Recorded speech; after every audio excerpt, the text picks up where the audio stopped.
Of a great anger, the Lord sent forth a big judgment called the flood. 150 நாள் தண்ணீர் பிரவாகித்துக் கொண்டிருந்தது. 250 days the waters were there on the earth. ஆனா கர்த்தர் நோவாவை நினைத்தருளினார். The Lord remembered Noah then. ஏன்னா நோவா நீதிமானாய் இருந்தான். Because Noah was a righteous man. அவன் உத்தமனாய் இருந்தான். He was an upright man. அவன் தேவனோடு சஞ்சரிக்கிற மனுஷனாய் இருந்தான். He was the one who was living with God. தேவனுடைய வார்த்தைக்கு அவன் கீழ்ப்படிந்தான். He was the one who obeyed God. தன்னுடைய பணத்தையும் நேரத்தையும் சரீரத்தையும் ஆண்டவருக்காக செலவு பண்ணான். He spent his time, his energy, his money for the Lord alone. ஒவ்வொரு நாளும் தன்னை ஆயத்தப்படுத்திக் கொண்டான். Every day he prepared himself. விசுவாசத்திலே அவன் பேழை உண்டாக்கினான். By faith he made the ark. அவன் காக்கப்பட்டான். And he was preserved. தேவனுடைய கோபத்துக்கு தப்பித்துக் கொண்டான். And he escaped the wrath of God. நோவாவையும் அவன் குடும்பத்தையும் கர்த்தர் The காப்பாற்றினார். Lord preserved Noah and his family. Noah கிட்ட சொன்னாரு, எனக்கு ஒரு பேழை உண்டாக்கு. The Lord said, make an ark unto thee. அந்த பேழை 300 முழம் நீளமா இருக்க வேண்டும். And that ark should be 300 50 cubits. முழம் அகலமா இருக்க வேண்டும். 50 cubits high. 30 முழம் உயரமா இருக்க 30 வேண்டும். cubits high. ஆண்டவர் சொன்ன பிரகாரம் நோவா பேழையை உண்டாக்கினார். According to the word of the Lord, Noah made the ark. கட்டி முடித்த உடனே ஆண்டவர் மழையை வர்ஷிக்க பண்ணார். After he finished, ended up the work, the Lord made the rains to come down. ஒரு பக்கம் நோவா பிரசங்கித்தார், மறுபக்கம் தன் பேழையை உண்டாக்கி கொண்டிருந்தார். On the one side, Noah was preaching. On the other side, he was preparing the ark. அந்த காலத்து ஜனங்க மழையை பார்த்தது கிடையாது. Those days, people had never witnessed rain. ஆனால் நோவா சொன்னாலும் அவங்க நம்பவில்லை. Even when Noah preached, they could not believe it. ஒரு குறிப்பிட்ட நாளே மழை வந்தது. But on a particular day, rain came down. எல்லாரும் கத்துறாங்க. Everybody shouted, நோவா காப்பாத்துங்க. Noah, preserve us. ஆண்டவர் வந்தார். Lord came. பேழையை அடைத்தார். Lord shut the door of the ark. சாவி பூட்டி விட்டார். He locked the lock. சாவியை ஆண்டவர் கொண்டு போய் The விட்டார். Lord took the keys with him. எல்லாரும் சத்தம் போடுறாங்க. Everybody was shouting. எல்லாரும் தண்ணீரில் அழிக்கப்பட்டார். Everybody were destroyed in the water. புதிய ஏற்பாட்டிலே பேதுரு சொல்லுகிறார், அதற்கு ஒப்புணையான ஞானஸ்தானம் என்று சொல்லுகிறார். In the New Testament, Peter the apostle says, as a figure of it, the baptism also. முதலாம் பேதுரு 3ஆம் அதிகாரத்தில் எழுதியிருக்கிறது. First Peter, 3rd chapter, we read that. அவர்கள் அன்றைக்கு தண்ணீரினாலே அந்த பேழையினாலே காக்கப்பட்டது போல இந்த புதிய ஏற்பாட்டில் ஒரு மனுஷன் ஞானஸ்தானம் எடுக்கும்போது அவன் காப்பாற்றப்படுகிறான். As those people of Noah's days were preserved under the waters, in the same way in the New Testament, a man of God can be prepared in the baptism alone. இதற்கு ஒப்பனையான ஞானஸ்தானம். The baptism which is a figure of it. யோவான்கிட்ட எல்லாரும் ஞானஸ்தானம் எடுக்க வந்தாங்க. Many people came unto John the Baptist to take baptism. விரியன் பாம்பு குட்டிகளே, வரும் கோபத்துக்கு தப்பித்துக் கொள்ள உங்களுக்கு வழி காட்டினவன் யார் என்று சொல்லுகிறார். Children of vipers, who showed you the way to escape the damnation, he says. ஞானஸ்தானம் எடுக்காவிட்டால் அவளுக்கு வரும் கோபம் உண்டு. There is a wrath of God to come upon them if they would not take baptism. வேதத்தில் வாசிக்கிறோம், பரிசேயர் சதுசேயர் அவங்க ஆண்டவருடைய ஆலோசனை தள்ளி என்ன பண்ணாங்க, தங்களுக்கு கேடு உண்டாக்கும்படியாக அவர் செய்தார்கள். Pharisees and Sadducees, we read in the word of God, they rejected the counsel of God and they sought after their own evil.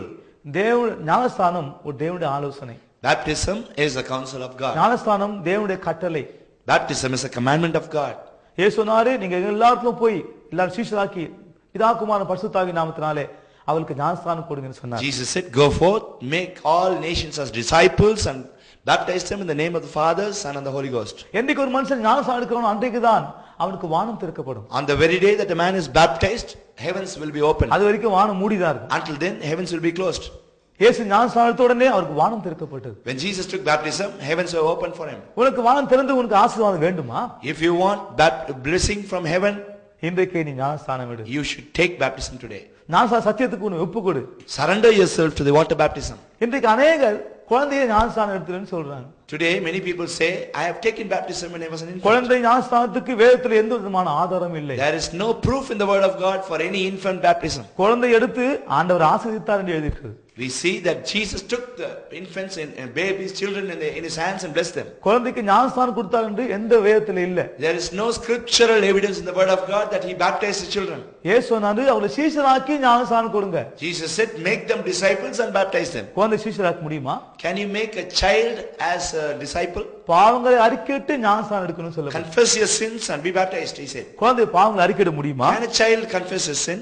வசனத்தை ஏற்றுக்கொண்டவர்கள் சந்தோஷமாய் ஞானஸ்தானம் எடுத்தாங்க. Those who accepted the word of God joyfully took baptism. குழந்தை சந்தோஷமா ஏற்றுக்கொள்ள முடியுமா? Can the child accept the word of God joyfully? மனம் திரும்பி ஞானஸ்தானம் எடுத்தாங்க. குழந்தை மனம் திரும்ப முடியுமா? Repent and they repented and took baptism. Can the child repent and take baptism? ஆகையால எல்லாரும் ஞானஸ்நானம் எடுக்க வேண்டும். Therefore everybody should take baptism. ஒருவேளை இந்த உலகத்துல பெரிய மனுஷனா இருக்கலாம். Maybe you are a great man on this earth. ஆனா தண்ணீர் ஞானஸ்நானம் எடுக்கணும். But you should take water baptism. பெரிய ஒரு மந்திரி தண்ணில இறங்கி ஞானஸ்நானம் எடுத்தார். A great minister entered into the waters and he took baptism. ஞானஸ்நானம் எடுத்தாதான் அவனுக்கு எல்லா ஆசீர்வாதங்களையும் தேவன் கொடுப்பார். Once you take baptism, the Lord can give all blessings to you. ஞானஸ்நானம் எதுக்காக எடுக்கணுமா? Why should we take baptism? நாம் பாவங்கள் கழுவப்பட ஞானஸ்நானம் எடுக்கணும். For our sins to be washed away, we should take baptism. நாம் பாவத்துக்கு மரிக்கும்படியாக ஞானஸ்நானம் எடுக்க வேண்டுமா? And to die for our sins, we should take baptism. பழைய மனுஷன் சிலுவையில் அறையப்படும்படியாக ஞானஸ்நானம் எடுக்க வேண்டும். Crucify our old man on the cross, we should take baptism. கிறிஸ்துவின் மரணத்திலே பங்கு பெறும்படியாக ஞானஸ்நானம் எடுக்க வேண்டும். And to take part in the very death of Jesus Christ, we should take baptism. புதிதான ஜீவன் உள்ளவர்களாய் நடந்து கொள்ளும்படியாக ஞானஸ்நானம் எடுக்க வேண்டும் என்று வேதத்தில் வாசிக்கிறோம். In the word of God we read, to walk in the newness of life, we should take baptism. சரீரமாகிய சபையிலே ஐக்கியப்படும்படியாக ஞானஸ்நானம் எடுக்கணும். And to get a membership into the body of Christ, the church, we should take baptism. இயேசுவோடு பிழைக்கும்படியாக நாம் ஞானஸ்நானம் To எடுக்கணும். live along with Christ, we should take baptism. தேவனுடைய ராஜ்யம் பிரவேசிக்க நாம் ஞானஸ்நானம் எடுக்க To வேண்டும். enter into the kingdom of God, we should take baptism. பரிசுத்த ஆவி அபிஷேகம் பெற நாம் ஞானஸ்நானம் எடுக்க And வேண்டும். to receive the Holy Spirit, we should take baptism. ஞானஸ்நானம் எடுக்க வேண்டும் ஆண்டவருடைய கட்டளை. The word of God and the commandment of God is to take baptism. ஞானஸ்நானம் என்று சொன்னால் மூல பாஷையிலே பேப்டிசோ என்று The எழுதியிருக்கிறது. original tongue we find the word called baptizo for பேப்டிசோ baptism. என்று சொன்னால் முழுகுதல் என்று அர்த்தம். Baptizo means immersing ourselves. தண்ணீர் முழுகுதல் என்று சொல்லப்பட்டிருக்கு. Immersing in the water. இயேசு கிறிஸ்து பாருங்க தண்ணீர் இறங்கி தான் ஞானஸ்நானம் எடுத்தார். Jesus immersed himself in the water and took baptism. தண்ணீர் முழுக்கினார் என்று சொல்லப்பட்டிருக்கிறது. And he immersed himself in the water. மறு ஜென்மம் முழுக்கினார் என்று இருக்கிறது. By the regeneration of the water. இயேசு சொன்னார் முழுகினவன் சுத்தமா இருக்கிறான். He that is immersed and regenerated is clean, Jesus said. ஆகையால நாம் முழுகி ஞானஸ்நானம் எடுக்க வேண்டும். Therefore we should immerse ourselves in the water and take baptism. அவர்கள் அந்த பேழையினாலே காப்பாற்றப்பட்டது போல ஒரு மனுஷன் ஞானஸ்நானம் எடுக்கும்போது அவன் காப்பாற்றப்படுகிறான். Even in those days, as those people were preserved in the ark, those who take baptism in these days will be preserved. அந்த பேழைக்குள்ள எல்லா மிருகங்கள் இருந்தது, ஆனால் தங்கள் சுபாவங்களை வெளிப்படுத்தவில்லை. Many animals and beasts were found inside that ark, but they did not reveal their character and nature. என்றைக்கு ஒரு மனுஷன் ஞானஸ்நானம் எடுக்கறனோ அன்றைக்கு அந்த மனுஷனுடைய சுபாவம் எல்லாம் மாறி போய்விடும். On the very day a man would take baptism, all his natures will be transformed. அடுத்தபடி அந்த மனசாட்சியின் காலத்திலே ஒரு பாபேல் கோபுரத்தை பார்க்கிறோம். Next, in that same conscience spirit, we find a Babel. ஆதியாகமம் 11ஆம் அதிகாரத்தில் எழுதியிருக்கிறது. Genesis 11th chapter, we find that. Noah காலத்தில் அவர் குடும்பத்தார் பெருகி அப்படியே இருந்தார்கள். During the days of Noah, the people were increasing.